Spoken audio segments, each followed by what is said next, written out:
एक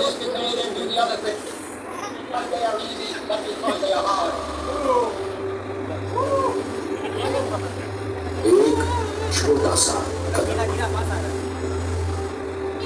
हम सभी ने वो कहानी तो सुनी होगी, मनुष्य के चांद पर रखे पहले कदम की, पर हमारे आखिरी कदम कहां पर होंगे?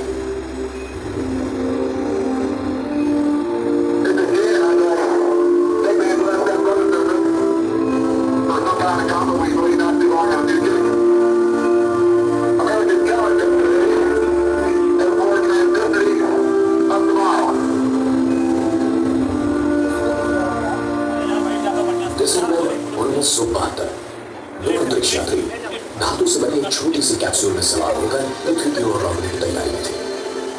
अपोलो 17 के चालक दल में चांद पर कदम रखने वाले पहले वैज्ञानिक शामिल थे। अंतरिक्ष यात्रियों का खोज कार्य 3 से ज्यादा दिन तक जारी था।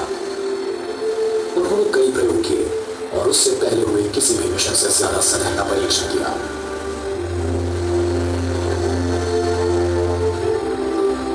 इसी के साथ अपोलो प्रोग्राम संपन्न हुआ और साथ ही करीब 5 लाख पुरुष और महिलाओं का 10 साल का काम भी।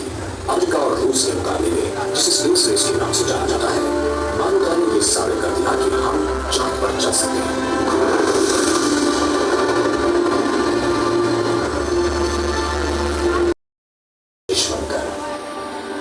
हमें से कई लोगों को स्पेस रेस अब किसी प्राचीन इतिहास जैसा लगता है। कुछ लोग अपोलो की उन खोजों को हमेशा याद करते हैं, तो कुछ लोगों का मानना है कि ऐसे कोई मिशन कभी हुए ही नहीं। वो बच्चे जो बचपन में खेल खेल में अंतरिक्ष यात्री बने थे, वो अब बड़े हो चुके हैं और अब वो नाना परनाना भी हो गए। अब सफर के लिए निकल पड़ी है यात्रियों की अगली पीढ़ी।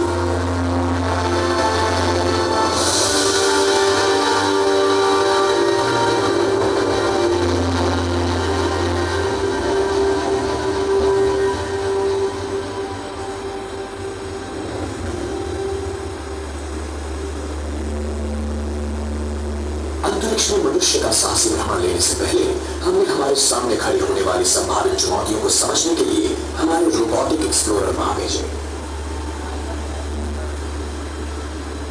ये अंतरिक्ष यान अंतरिक्ष में हमारी आंखों और कानों का काम करेंगे, हमारे नजदीकी पड़ोसी की जानकारी दिलाने में हमारी मदद करेंगे। हमारे शुरुआती मिशन में से एक रेंजर 9 ने जानबूझकर हताहत होने से चंद मिनटों पहले चांद के सतह की हजारों तस्वीरें यहां भेजी। उसने हमें पहली बार पहाड़ों और गड्ढों की विस्तृत तस्वीरें दी, जिनसे हमें उतरने के लिए अच्छी जगह ढूंढने में मदद मिली।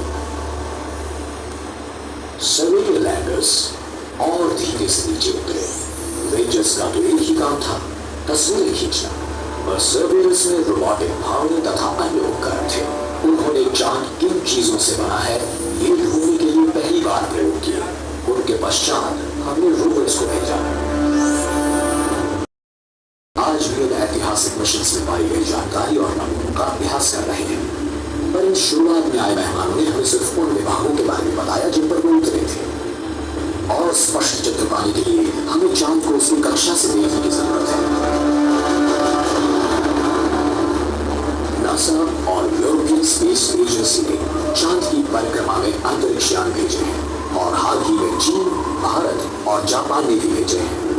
परिक्रमा में इन अंतरिक्ष यानों ने चांद का मैपिंग किया है, उसकी जमीन पर मिलने रसायनों का कैलकुलेटर बनाया है और एक जगह से दूसरी जगह होने वाले गुरुत्वाकर्षण के सूक्ष्म बदलावों का मापन किया है। चांद पर सफर करने वाला यात्री पृथ्वी से थोड़ा सा कम गुरुत्वाकर्षण महसूस करता है। आप अभी जो महसूस कर रहे हैं उसका छठा हिस्सा। चांद की गहराई से उठा भूकंप यात्री को पूरी तरह से हिला सकता है। छोटा सा चांद बड़ी पृथ्वी की परिक्रमा करता है। जब वो महीने में एक परिक्रमा पूरी करता है, उसकी एक बाजू हमेशा पृथ्वी के सामने होती है। इसका मतलब है चांद की कई सारी जगहों पर 2 हफ्तों तक दिन की रोशनी होती है और 2 हफ्तों की रात होती है।